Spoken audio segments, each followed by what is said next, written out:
የአሜሪካው ፕሬዝዳንት ዶናልድ ትራምፕ ዛሬ አንድ ጉር ትሰማላችሁ ሲሉ አስጠንቅቀዋል። የእስራኤሉ መከላከያ ሚኒስቴርም ሊባኖስን ሙሉ በሙሉ ሊወሩና መንግስትን ሊገለብጡ እንደሚችሉ ዝተዋል። በሌላ በኩል በመካከለኛው ምስራቅ የሚደረጉ ጥቃቶችም ቀጥለዋል። የእስራኤል የመከላከያ ሰራዊት እጅግ ከባድ ማስጠንቀቂያ አውጥቷል። ማስጠንቀቂያው ለኢራን ወታደሮች ወይንም ባለስልጣናት አይደለም፣ በቀጥታ በቴህራን ከተማ የሚገኙ ሲቪሎችን የሚመለከት ነው። በተለይ በቴህራን የሚኖሩ ዜጎች ጊዜ ሳይወስዱ በፍጥነት ከተማዋን ለቀው እንዲወጡ አዟል። የታዲያ ተከታታይና አስፈሪ የሆነ የአየር ላይ ድብደባ ሊኖር እንደሚችል የሚያመላክት ነው። የእስራኤል ወታደራዊ ቃል አቀባይ አቪቻይ አድሬይ በቴህራን በተወሰኑ የከተማዋ ክፍል ላይ የሚኖሩ ዜጎች ማስጠንቀቂያ ያዘለ መልእክት አስተላልፈዋል። ነዋሪዎች ለህይወታቸው ሲሉ አካባቢውን ለቀው እንዲወጡ ተናግረዋል። በተለይ በቴህራን በሞኒሪያ አካባቢ እንዲሁም በሊያ ኢንዱስትሪ ዞን ውስጥ የሚገኙ ነዋሪዎች ማስጠንቀቂያው በቀጥታ ይመለከታቸዋል። ይህ ማስጠንቀቂያ አንድ ግልጽ መልእክት ያስተላልፋል። ከፍተኛ የሆነ መባባስ እየመጣ እንደሆነም ያመለክታል። በሌላ በኩል የእስራኤል መከላከያ ሚኒስትር እስራኤል ካዝ ለሊባኖስ ማስጠንቀቂያ አስተላልፏል። ይህ ገና መጀመሪያው ነው ሲልም ገልጿል። ሊባኖስ ሂዝቦላን ትጥቅ ማስፈታት ባለመቻሏ ከዚህ በላይም ልትጎዳ ትችላለች ሲልም ገልጿል። ከዚህም በተጨማሪ በርካታ ቦታዎችንም ልንወር እንችላለን ሲል ነው የእስራኤሉ መከላከያ ሚኒስትር እስራኤል ካዝ የተናገረው። በሌላ በኩል የአሜሪካው ፕሬዝዳንት ዶናልድ ትራምፕም ዛሬ ከፍተኛ የሆነ ጥቃት ሊፈጽሙ እንደሚችሉ አስታውቋል። ከእስራኤል ጋር በመተባበር ኢራን ላይ ወታደራዊ ጥቃቶችን እያካሄዱ ያሉት የአሜሪካው ፕሬዝዳንት ዶናልድ ትራምፕ የሀገሪቱ መሪዎች መገደላቸው እንደሚያኮራውና በዛሬው ዕለት በኢራን አመራር ላይ ከባድ ጥቃት እንደሚፈጽምም ገልጿል። ፕሬዝዳንቱ በማህበራዊ ሚዲያ ገጻቸው ላይ ባሰፈሩት ጽሑፍ የኢራን አገዛዝ አባላትን መግደል ታላቅ ክብር ነው በማለት በባለስልጣናቱ ግድያ ውስጥ አመራራቸው ያለውን ሚና አሞካሽተዋል። እኛ አቻ የማይገኝልን ኃይል፣ ገደብ የሌለው የጦር መሳሪያና በቂ ጊዜ አለን። ዛሬ በእነዚህ ብልሾች ላይ የሚደርሰውን ትመለከታላችሁ ሲሉ ቀጣይ ጥቃቶች ሊኖሩ እንደሚችሉ ፕሬዝዳንት ዶናልድ ትራምፕ ጠቁመዋል። ከ47 ዓመታት በላይ በዓለም ዙሪያ ንጹሃን ሰዎችን ሲገሉ ነበር። አሁን ደግሞ 47ኛው የአሜሪካ ፕሬዝዳንት ሆኜ እኔ እየገደልኳቸው ነው። ይህንን ማድረግ እንዴት ያለ ክብር ነው ሲሉ ነው ፕሬዝዳንት ዶናልድ ትራምፕ በትሩዝ ሶሻል ላይ ሐሳባቸውን ያሰፈሩት። በሌላ በኩል አንድ የፈረንሳይ ወታደር መገደሉንም የሀገሪቱ ፕሬዝዳንት ኢማኑኤል ማክሮን አስታውቀዋል። የፈረንሳይ ጦር እንደገለጸው 6 የፈረንሳይ ወታደሮች የድሮን ጥቃት ከተፈጸመባቸው በኋላ አንደኛው መሞቱን አስታውቋል። ጥቃቱ የተፈጸመው በኢራቅ ሰሜናዊ ግዛት ውስጥ ነው። ፈረንሳይም በዚህ ጦር አንድ ወታደር ማጣቷን አስታውቃለች። በሌላ በኩል በትላንትናው ዕለት በምዕራባዊ ኢራቅ በተከሰከሰው የአሜሪካ ነዳጅ ጫኝ ወታደራዊ አውሮፕላን ውስጥ ከነበሩት 6 የበረራው አባላት ውስጥ 4ቱ ሕይወታቸው ማለፉን የአሜሪካ ጦር ማዕከላዊ እዝ አስታወቀ።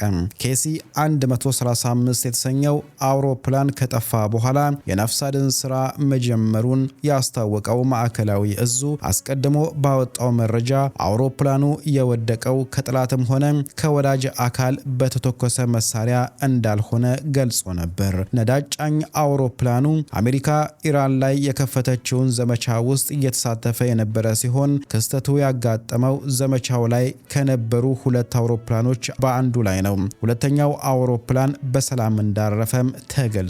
በኢራቅ ውስጥ የሚገኙ የኢራን ደጋፊዎች ግን አውሮፕላኑን መተው መጣላቸውን አስታውቀዋል። እስራኤል በሊባኖስ የፈጸመች ባለው ጥቃት በዛሬው ዕለት በሲዶን ከተማ 8 ሰዎች መገደላቸውን የሊባኖስ የጤና ሚኒስቴር አስታውቋል። በርካታ በፍርስራሽ ስር የሚገኙ ሰዎችንም ሕይወት ለማዳን ጥረት እየተደረገ ይገኛል። ጦርነቱ አሁን ሶስተኛውን ሳምንት በመያዝ ላይ ይገኛል። የተወሰኑ ኢላማዎች ላይ አነጣጥሮ የተጀመረው ጥቃት አሁን በፍጥነት ወደ ክልሉ እየተሰራጨና እየተስፋፋ ይገኛል። በርካታ ሀገሮችን፣ ተተኪ ኃይሎችንና ዓለም አቀፍ ኃይሎችን እያካተተም በየቀኑ እየተጋጋለ ቀጥሏል። እንደ የኢራን ባለስልጣናት ገለጻ ጦርነቱ ከተጀመረበት ዕለት አንስቶ የአሜሪካና እስራኤል የጋራ ወታደራዊ ዘመቻዎች ከ1400 በላይ ሰዎችን ሕይወት ነጥቋል። ከ10 ሺህ በላይ የሚሆኑትን ደግሞ አቁስሏል። ስትራቴጂካዊ ተቋማት፣ የወታደር አመራር ማዕከሎችና መሰረተ ልማቶች በሙሉ ተመተዋል። በምላሹም ኢራን፣ ዮርዳኖስ፣ ኢራቅና የባህረ ሰላጤ ግዛቶችን ጨምሮ በክልሉ ውስጥ እስራኤልና ከአሜሪካ ጋር የተገናኙ ንብረቶችን ኢላማ ያደረጉ ጥቃቶችን በድሮኖችና በሚሳኤሎች እየፈጸመች ትገኛለች። አሁን የጦር ሜዳው በአንድ ቦታ ብቻ የተገደበ አይደለም። በአካባቢው ቀጠናዊ ጦርነት ሊቀሰቀስ ይችላል የሚል ስጋትንም ጭሯል። ይህ በእንዲህ እንዳለ በዓለም ላይ ካሉት መተላለፊያዎች ውስጥ አንዱ በሆነው በሆርሙዝ የባህር ወሽመጥ ውጥረት እየተጠናከረ ቀጥሏል። ይህ ጠባብ መተላለፊያ በዓለም ላይ ያለውን የነዳጅ አቅርቦት ከፍተኛ ድርሻ ይይዛል። የኢራን እስላማዊ አብዮታዊ ጥበቃ ዘብ ጥቃቶች ኢራን ላይ እስከቀጠሉ ድረስ መተላለፊያውን ዘግቶ ለመቆየት ዝቷል። በዚህም ምክንያት የመተላለፊያው መዘጋት በዓለም ገበያ ላይ ተጽዕኖ ማሳደር ጀምሯል። የቱርክ የትራንስፖርት ሚኒስተር አብዱልቃድር ኡራሎግሉ ከኢራን ባለስልጣናት ጋር በተደረገ ድርድር አንድ የቱርክ መርከብ በመተላለፊያው እንድታልፍ ፍቃድ ማግኘቷን አስታውቋል። ነገር ግን አሁንም በርካታ መርከቦች በኢራን ውሃ አቅራቢያ ተይዘው እንደሚገኙ ተዘግቧል። ይህ መተላለፊያ ተዘግቶ መቆየት በዓለም አቀፍ ደረጃ ከፍተኛ ውጥረት ያነግሳል። የነዳጅ ገበያዎችን ሲያስተጓጉል በዓለም አቀፍ ዙሪያ ዋጋ ከፍ እንዲል ሊያደርግ ይችላል። የኢራን አመራሮችም ሁኔታውን እያባባሱት ይገኛሉ።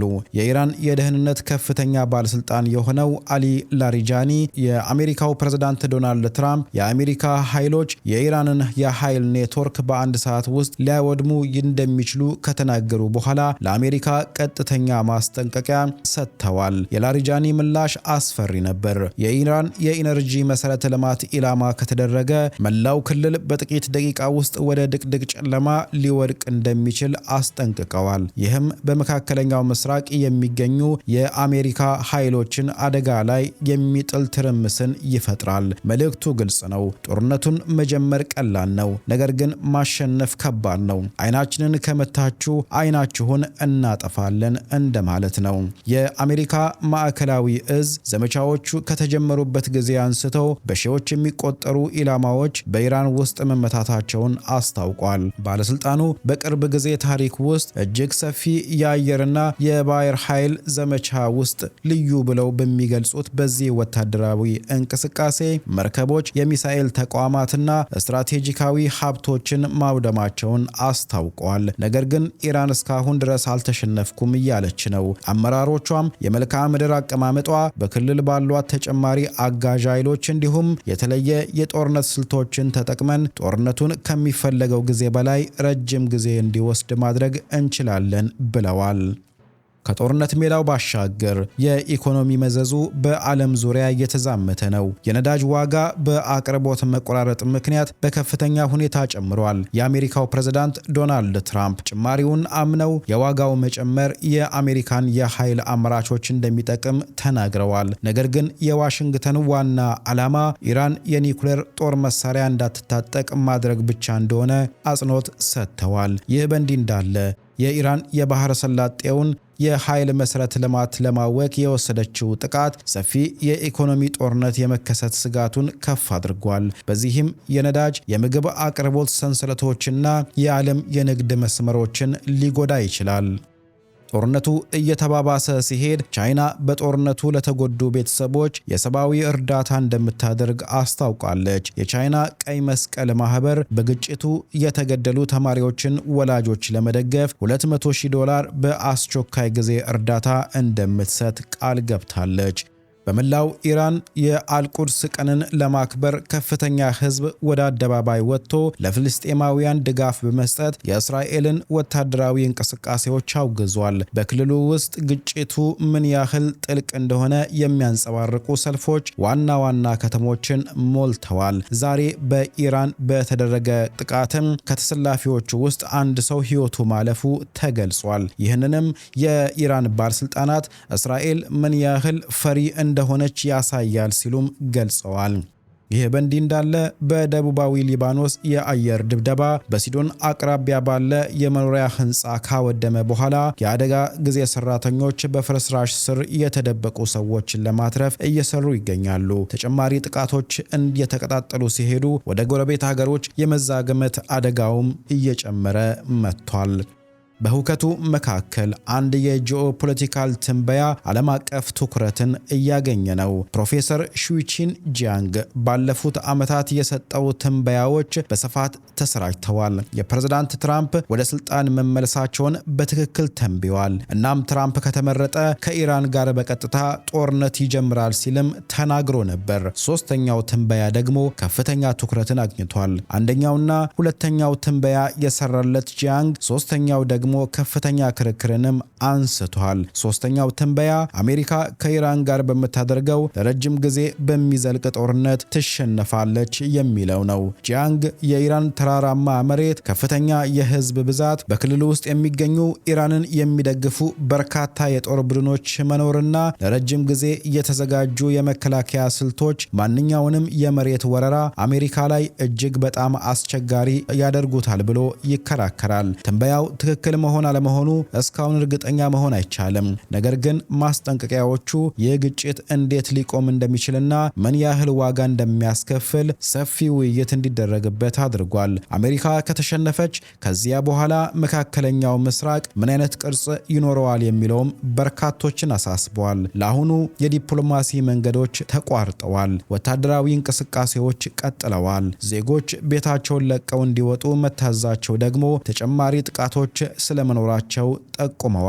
ዓለም አቀፍ ገበያዎች ተንጠዋል። የኃይል አቅርቦት ህዝቡን አስደንግጧል። በክልሉ ውስጥ ያሉ በሚሊዮን የሚቆጠሩ ሰዎችም ለቀጣዩ ከባድ ነገር ራሳቸውን እያዘጋጁ ነው። የመካከለኛው ምስራቅ የኃይል አስተላለፍ አሁን ባለው ሁኔታ እንደማይቀጥል ፍንጭ ሰጥተዋል። በሚቀጥሉት ቀናት ይህ ግጭት በቁጥጥር ስር ይውላል ወይስ የበለጠ አስከፊ ነገር ያሳየናል የሚለውን የምንመለከት ይሆናል። ፈጣሪ ሰላሙን ያወርድልን።